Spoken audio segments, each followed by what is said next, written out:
Good morning. I call this Oversight hearing to order.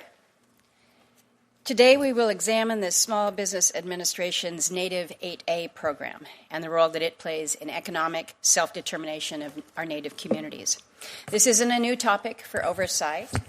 We have regularly conducted oversight of this program, and that remains important because 8A, in this Senator's view, is a success story.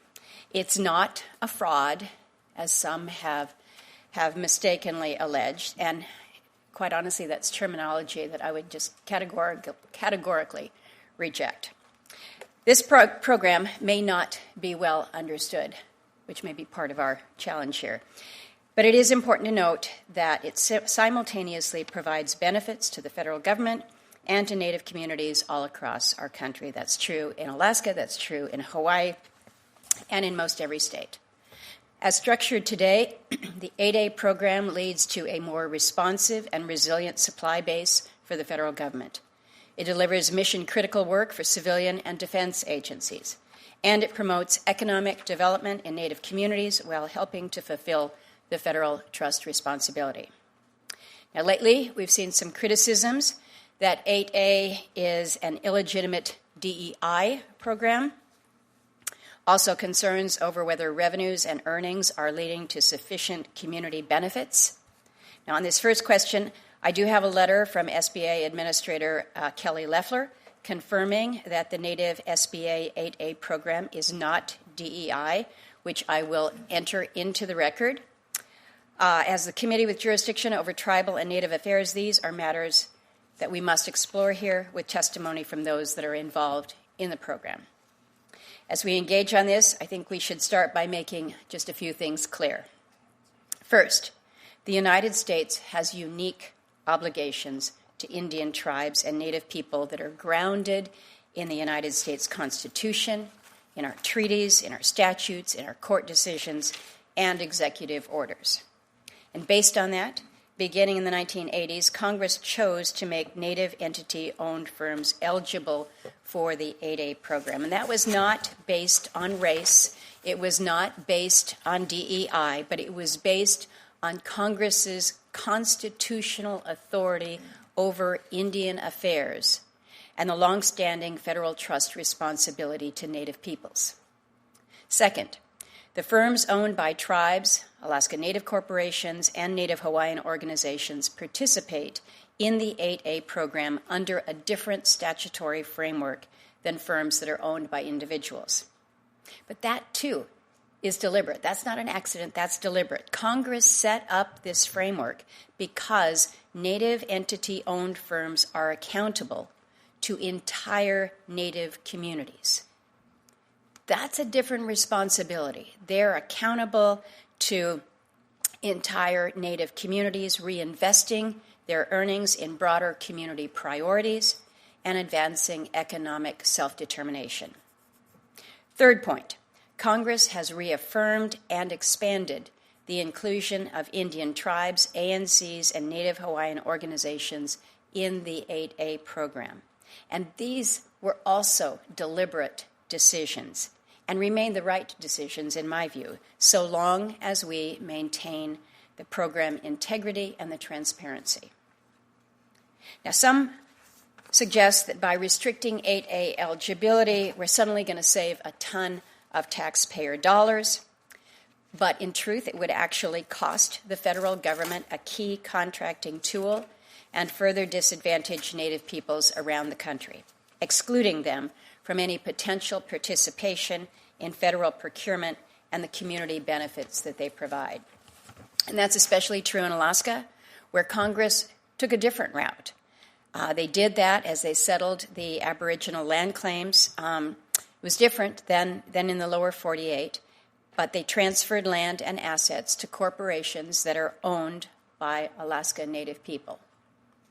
That distinctive structure reflects Congress's recognition of the unique circumstances of Alaska Natives and supports their self-determination. Congress actually amended ANCSA, or the Alaska Native Claims Settlement Act, to clarify that ANCs are eligible to participate in 8A and that they were acting under their constitutional authorities, making access to federal procurement programs a key part of the settlement and Alaska Native economic development. When Congress passed ANCSA, one of the goals was to connect communities that were primarily reliant on subsistence hunting and fishing, essentially non-cash economies, but seeking to help advance them within the American business world. The 8A program has been pivotal to that, building up managerial, leadership, and business capacity in Alaska Native communities. Now, I know that some colleagues and federal agencies are conducting reviews of the 8A program, including participation of Native-owned entities. And those reviews must be based on facts and in the law, ensuring that SBA and agencies are equipped to administer an effective program as Congress intended, while targeting any waste, fraud, and abuse. I think we all recognize that we don't want to see that within our system.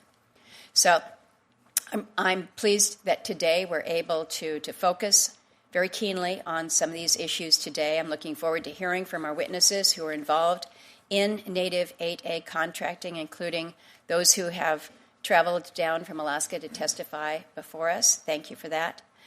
They will share how the 8A program advances economic self-determination and tribal self-sufficiency in a manner consistent with congressional intent that is good for Native peoples. So I now turn to the Vice Chair for his opening statement. Thank you, Chair Murkowski, and thank you to everyone in the hearing room and watching online, and especially our testifiers and our Native leaders. Thank you for being here. I want to begin by welcoming Cariann Ah Loo, President of the Native Hawaiian Organization Association. Thank you for coming. Sorry about the weather. Thanks to your advocacy and leadership, NHOA has been a valued partner to the committee. Mahalo for being here today.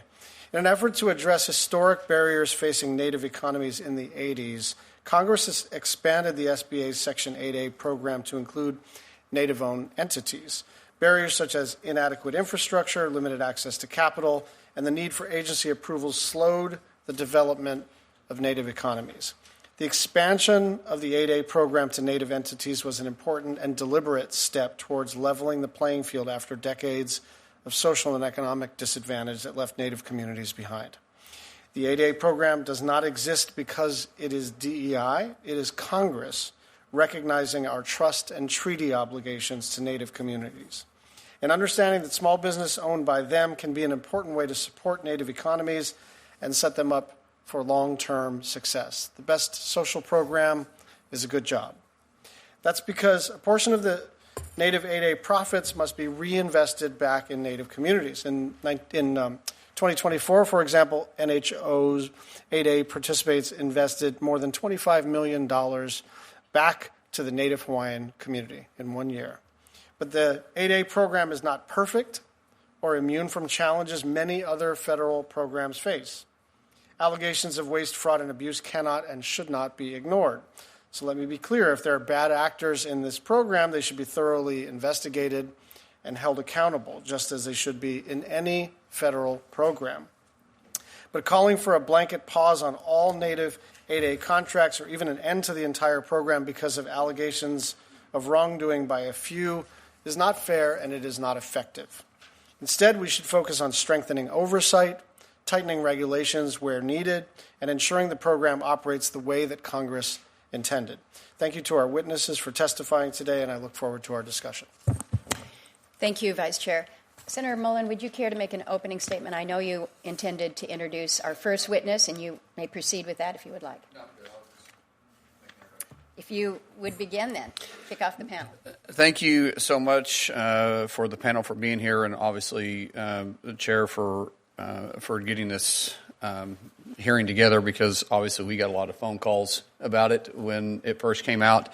I had the privilege to introduce my chief Hoskins, who has been a good friend of mine and to Oklahoma, especially Northeast Oklahoma, Chief, is always great to have you in this committee.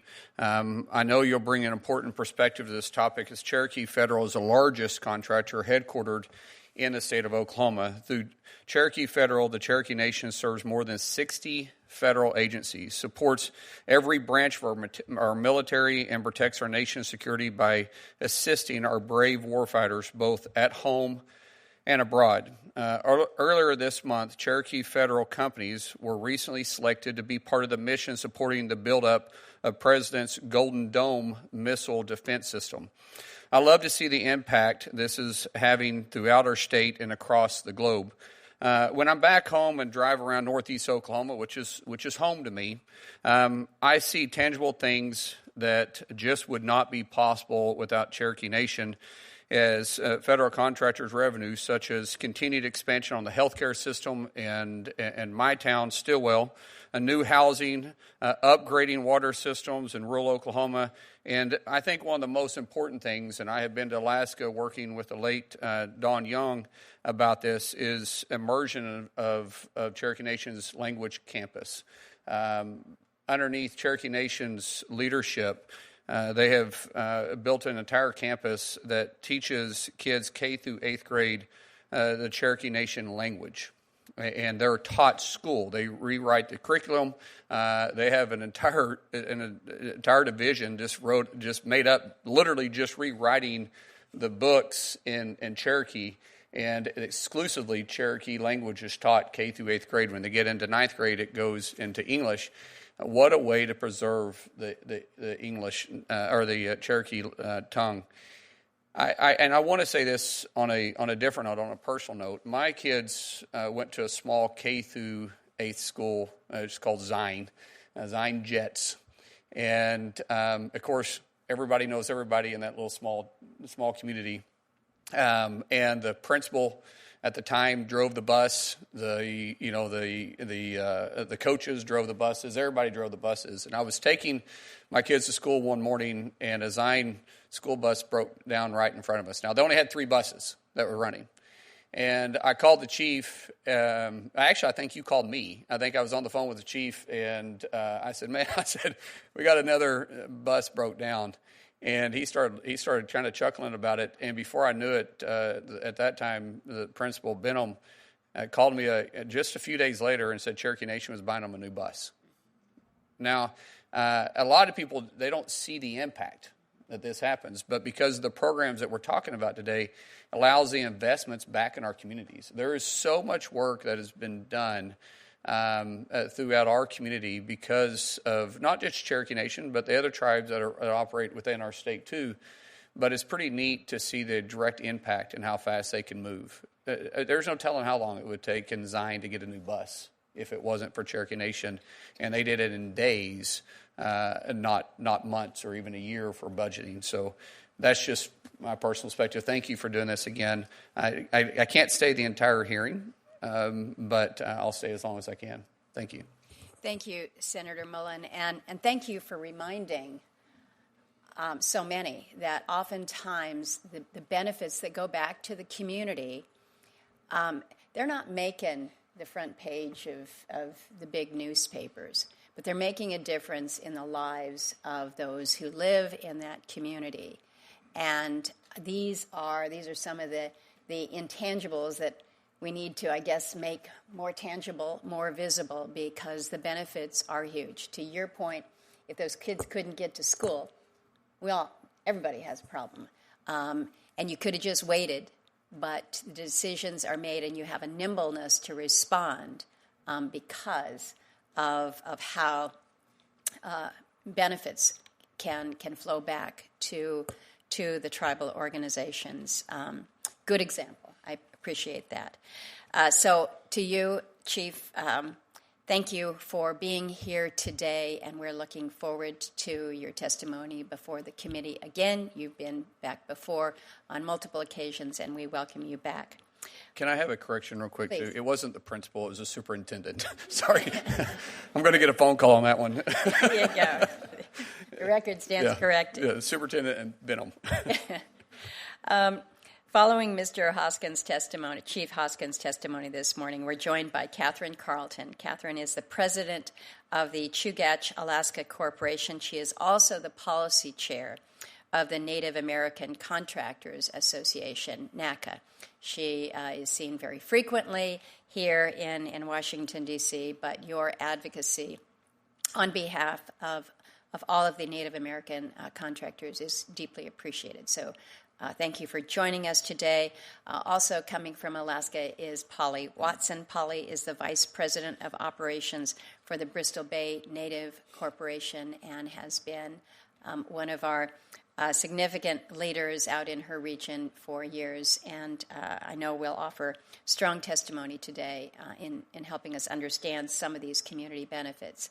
And then Senator Schatz has introduced Cariann Ah Loo, who is the president of the Native Hawaiian Organizations Association, and we welcome you to the committee this morning. We will now begin with you, Chief Hoskins. I will remind everyone that your full statements will be incorporated as part of the record. So if you would try to keep your comments to about 5 minutes, then we will have plenty of opportunity for discussion afterwards. Chief, if you can start us off this morning. Welcome.